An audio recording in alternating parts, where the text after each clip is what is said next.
Hello everybody, welcome back to my channel. I hope you're having a wonderful day, wonderful night, wonderful whatever you're having, wherever you are in the world. This week we're going to be doing a guide to where I will be guiding you through how I do certain things concerning my artwork. This week I will be sharing how I design my characters at the request of a very small amount of people over on TikTok. But I want to show you anyway, just in case there's other people out there who want to know or need a little bit of help or don't know where to start with their own character designing. So let's jump straight into it. As you can see on the screen, I start out with a character mind map that will kind of expand on what I want this character to be, what I want them to look like, where I want them to be from. I have a little section about their world, what type of world I want them to live in, as you've already seen, and I decided on a fantasy world for this character. If I'm completely honest, I don't actually do this really with much of my work. I never really do mind maps. I did when I first started, but nowadays I just kind of wing it. I have a very messy way of projecting my thoughts, but I want to do this in a neat way so people can follow. Once you decide on the little details of their world, you can move on to the next section, which is for the character themselves. Now for this character, I didn't want them to be the main character, but I wanted them to be someone very close to the main character, like in their inner circle, someone that is more or less a secondary character, or like the Straw Hats to Luffy, which is the only analogy I can think of right now because I'm currently in a One Piece obsessed era. Anyway, there were another 3 things I wanted for my character. I needed them to be an archer, have long red hair, and I also wanted them to be super moody, but my screen recording didn't work for that bit, so it's kind of not there. But anyway, I also couldn't see anything I liked for this part, so I just winged it. But I typically have a little Pinterest mood board to figure out what I want them to look like, or like characters that inspire me to create whatever character I'm working on. But for this one, I just started to draw, and as you can see later, it really worked because sometimes just leaping in will remind you of things that you've seen before, so then you can kind of work in reverse to get a reference. I also typically like to create what you're seeing right here, which is a really messy sort of sketch sheet for whoever I'm working on. So they'll literally just have a page or 2 or 3 of just really small and very scrappy sketches, and it kind of helps with the flow of ideas that come to me as I draw. It's almost like the character's making them themselves, in all honesty, because it's like the more you get into their mindset, or the more you get into their visualization, the more the character just comes alive. So the idea of having this girl with a really big bow made me think of perhaps she uses her environment to her advantage. So here I've drawn her using 2 pillars in a temple and some twine she found to create a massive bow. And yeah, these sort of things don't really happen if you just, well, I'm not sure how anyone else actually character designs, but it's quite fun to just have this really scrappy page that's not very well thought out, it's not very tidy or aesthetic looking, but it's very helpful to develop your characters. After this stage, I typically will draw them again, but you know, maybe fully rendered or looking a little bit more put together with better line art or a neater sketch. But that doesn't come till after I'm kind of satisfied, or at least I've got the first version of the character. And even after that, I will sometimes make more and more, and they will change each time. Sometimes the storyline will change, sometimes the character's personality will change, and I'll make a new sketch layer or like a sketch page. It just depends on what the character's feeling, not me, which is really, it sounds very strange, but it's like the characters have a life of their own and I'm just the sort of vessel to put through what they want, if you understand what I'm saying. It's very convoluted and weird, but you know. I feel like anyone who has like written a book or, you know, started their own story ideas will understand exactly what I mean. But it just comes with time, I think, because it wasn't always like that with me. But yeah, I think it's also just really fun to do stuff like this, and it doesn't have like a sense of I don't know, it doesn't make you feel like you need to make it look professional at all. Just having this really free sketch.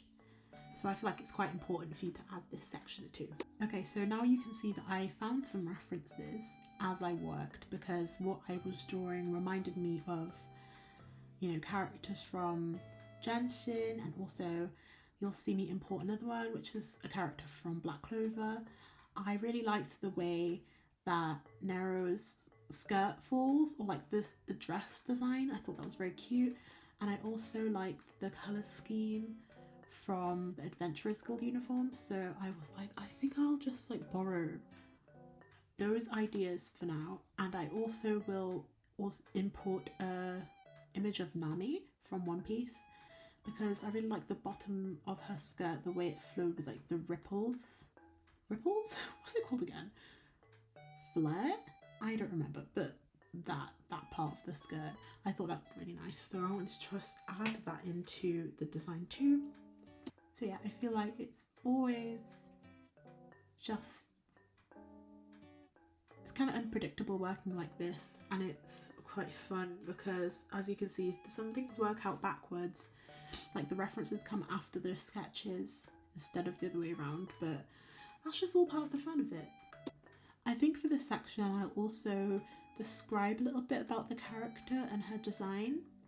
So currently she's in an adventurer's outfit, however she isn't the typical sort of adventurer that you'd see in, like, I don't know, any anime show when they're going to high stake places and fighting really scary monsters.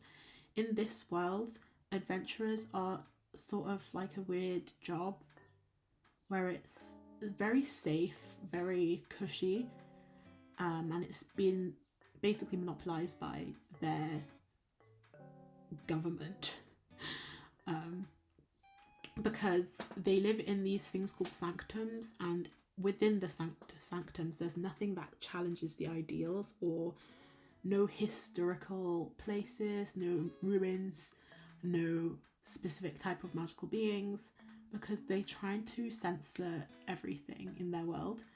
So when we have this design underneath her, this is when she meets the main character and she decides to rebel, or, well, her situation is very accidental. She just happens to unintentionally break the law and is now with the main character, and she is just, you know, on the run now. She's an outlaw, because she simply didn't want to stick to the adventurer guide, which isn't really a guide, it's like a threat, if you get me. This entire story premise is kind of confusing, honestly.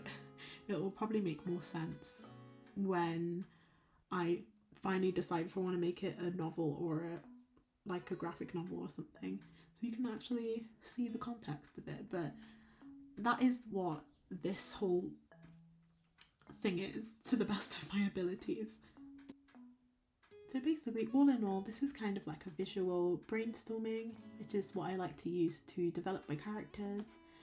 And it also helps with the plot sometimes, or just seeing things in front of you really helps to flesh out characters.